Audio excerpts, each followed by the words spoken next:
नमस्कार सभी भाइयों को, स्वागत है आप सबका BRX न्यूज पॉइंट की एक और लेटेस्ट वीडियो में। और आज की वीडियो में हम बात करने वाले हैं ताइवान के द्वारा अपनाई जा रही है कैसी रणनीति के बारे में, जिसके चलते चीन जैसा ताकतवर देश भी ताइवान पर हमला करने से डर रहा है। दरअसल वो रणनीति है पोर्क्यूपाइन रणनीति। लेकिन इसके बारे में जानने से पहले हम चीन और ताइवान के इतिहास पर भी नजर डाल लेते हैं। अब चीन और ताइवान के बीच विवाद कोई आज का नहीं है, ये 1948 से पहले का चला आ रहा है। उस समय चीन के अंदर दो शक्तिशाली पार्टियां थी, एक थी कम्युनिस्ट पार्टी ऑफ चाइना और दूसरी थी कुओमिंगटन पार्टी। 1948 में इन दोनों पार्टियों के बीच युद्ध चल रहा था। उस युद्ध में कम्युनिस्ट पार्टी ऑफ चाइना जीत जाती है और वह पूरे चीन पर कब्जा कर लेती है। और बात करें कुओमिंगटन पार्टी की, तो वो चाइना से भागकर शरण लेती है ताइवान आइलैंड पर और ताइवान को एक देश घोषित कर देती है। 1948 के बाद ज्यादातर देश ताइवान को ही एक देश का दर्जा देते थे। वहीं जो आज का चीन है उसे कोई मान्यता नहीं देता था और न ही पूछता था। लेकिन 1979 में सब कुछ बदल गया। अमेरिका ने वन चाइना पॉलिसी एक्सेप्ट कर ली और चीन को एक देश का दर्जा देकर ताइवान के देश का दर्जा छीन लिया। और जैसा कि आप जानते ही हैं, जहां अमेरिका चलता है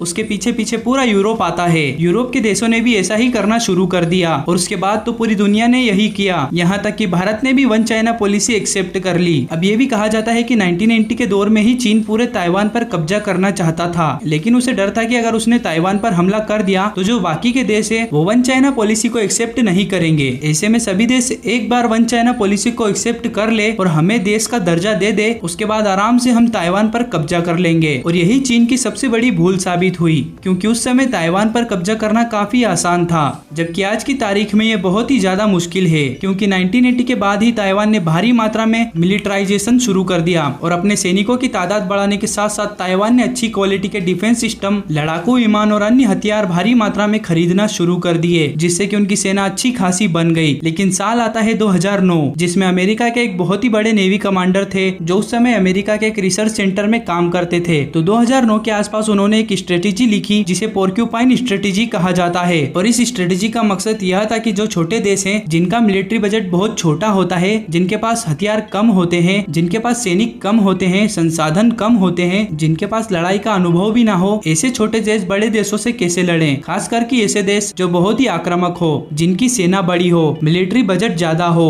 और बहुत सारे हथियार भी हो, ऐसे बड़े देशों को कैसे हराया जा सकता है, वही बताया गया है इस पोर्क्यूपाइन स्ट्रेटेजी में। अब अगर पोर्क्यूपाइन की बात करें तो यह एक तरह का जानवर होता है जिसे हिंदी में शाही कहते हैं। और ये जानवर सबसे यूनिक होता है, क्योंकि जब इस पर कोई दूसरा जानवर हमला करता है तो ना ये बहुत तेज भाग सकता है, ना ही इसके दांत बड़े बड़े होते हैं और ना ही इसके पंजे बहुत ज्यादा नुकीले होते हैं। तो ये खुद को शिकारियों से बचाने के लिए अपनी पीठ पर लगे कांटों का इस्तेमाल करता है, जो काफी सख्त होते हैं। और अगर एक बार ये कांटा किसी शिकारी जानवर को चुभ जाए तो इनका जख्म फिर जल्दी से ठीक नहीं होता और शिकार करने वाले जानवर की मौत हो जाती है, जिसके चलते बड़े से बड़ा जानवर भी शाही का शिकार करने से डरता है, क्योंकि उसे पता है कि अगर उसने इसका शिकार कर भी लिया तो वह खुद भी नहीं बच पाएगा। और इसी को पोर्क्यूपाइन रणनीति कहते हैं। और आज ताइवान भी इसी रणनीति को फॉलो कर रहा है। और यह बात चाइना को भी अच्छी तरीके से पता है कि अगर मैंने ताइवान पर हमला कर दिया तो मेरा भी कुछ नहीं बचने वाला। अब पिछले कई सालों से ताइवान लड़ाकू विमान, टैंकों और शिप्स पर अरबों डॉलर पानी की तरह बहा रहा है, जबकि उसके ये हथियार चीन की विशाल सेना के सामने 2 दिन भी नहीं टिक सकते।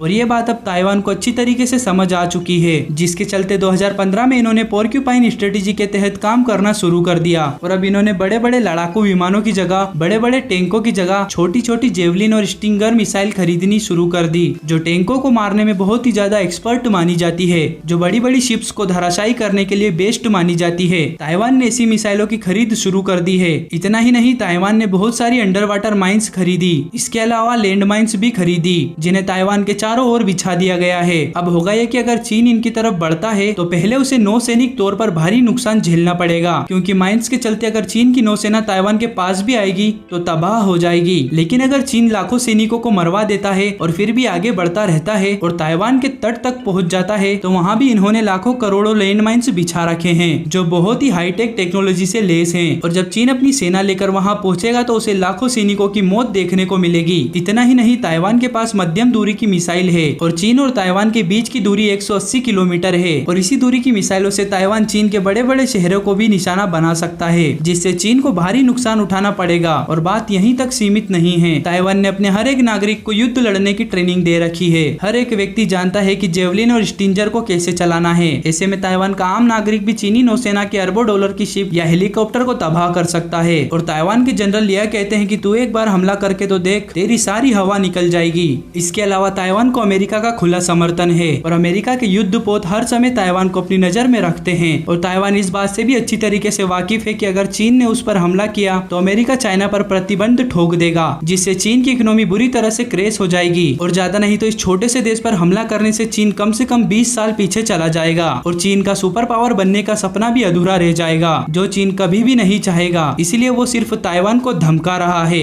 अब इस स्ट्रेटेजी के बारे में आपका क्या मानना है कमेंट सेक्शन में जरूर बताएं। मिलते हैं अगली वीडियो में, तब तक के लिए गुड बाय। और 1000 सब्सक्राइबर्स के लिए सभी भाइयों का दिल से शुक्रिया। आगे भी इसी तरीके से अपना प्यार बनाए रखें।